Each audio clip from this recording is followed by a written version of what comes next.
Let's expand on our leading story of the crime statistics released by the police minister earlier today. More than 6,400 people were killed and 9,500 raped in South Africa in just 3 months. This is according to the first quarter crime statistics released by the minister.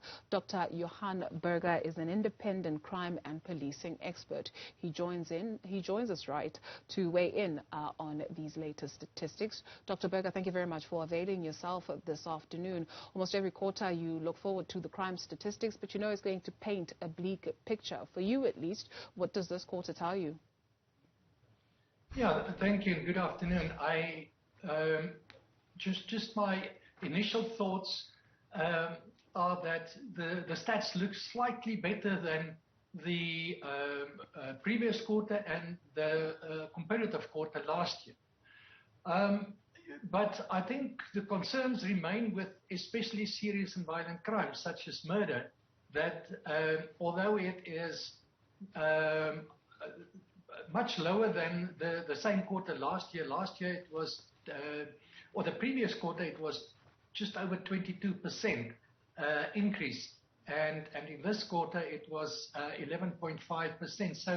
So a slight improvement, but still an upward trend. And I must add that this upward trend started already way back in 2011, 2012, with a slight reprieve in 2020 when we had the hard lockdowns.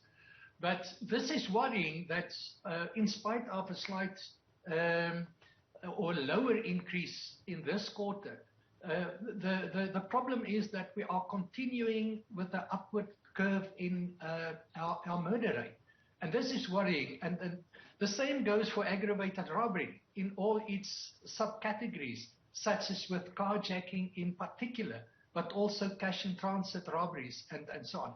So aggravated robbery and murder, our two most serious violent crimes, are just continuing its upward curve, and you have to ask the question, when and how is it going to be stopped?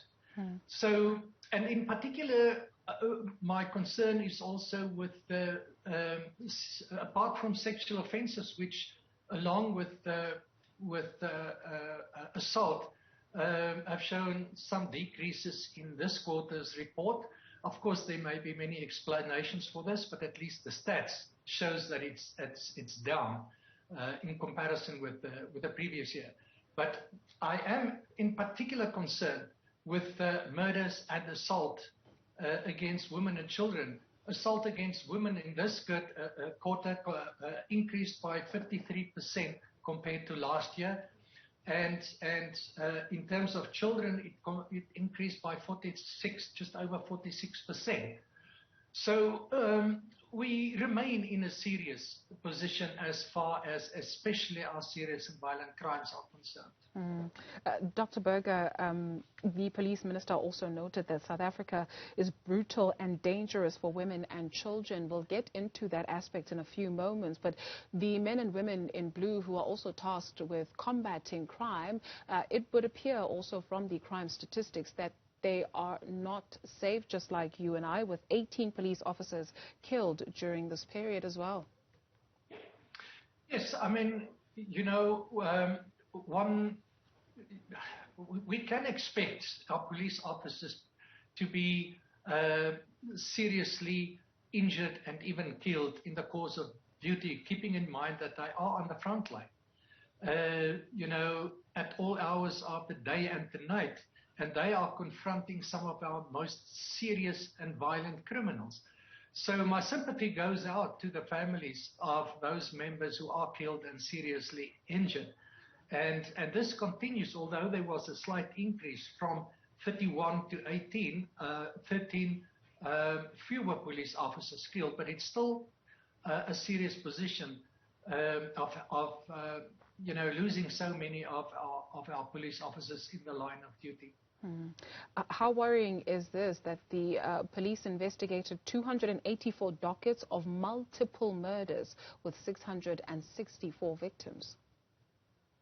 Now, this is another concern, of course, and we saw in the last few months attacks on taverns, for example. We saw the conflict between various competing criminal gangs, such as in the mining industry, and in the process, indiscriminate shooting at opposition, and for whatever reasons, it's just that these attacks aim at a number of people at the same time. One gets the feeling that the idea is to kill as many people as possible. Random shooting at for example, places where they believe the opposition are gathered in groups. So the result is then that you have multiple victims of these shootings, and this seems to be on the increase as well. So something I think that the police needs to be looking at, and one wonders where our intelligence agencies are when these things happen. With those multiple murders happening in KwaZulu-Natal, Gauteng and the Eastern Cape, you mentioned that you are worried where women and children are concerned. The crime statistics point out the places of occurrence. So it says it is disturbingly worrying that 19 child murders took place at institutions of learning. This includes daycare facilities, primary and high schools, as well as tertiary institutions, but it does not go into the circumstances. Yes, and this brings us to a very, very important point that we have been, when I was still with the Institute and even before, highlighted the situation that there are a number of drivers of crime, risk factors, as it's called in criminology. And there's very little that the police can do about those things. There's very little that the police can do in terms of protecting, let's say, children in schools, in daycare facilities, and so forth, and in their homes, where often they are the victims of domestic violence. So the important thing here to remember is that although there are much that the police can and should be doing better than they are at the moment, we need to also keep in mind that there are conditions that underlie crime over which the police have no control. And this is why it's important that we look at this integrated crime and violence prevention strategy that the police have developed in consultation with a number of other role players. And it's important to understand that the conditions, the social and the economic conditions that the police have no control over. There are other institutions that have control over this, but you need to have an integrated approach to this. So this is a very, very important condition that the stats point out, that we need to take note of, and it's important that we understand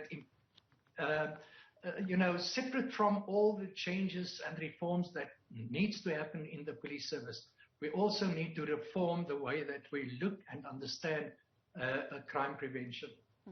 There's a need for an integrated approach. Thank you very much for availing yourself this afternoon. Dr. Johan Burger is an independent crime and policing expert.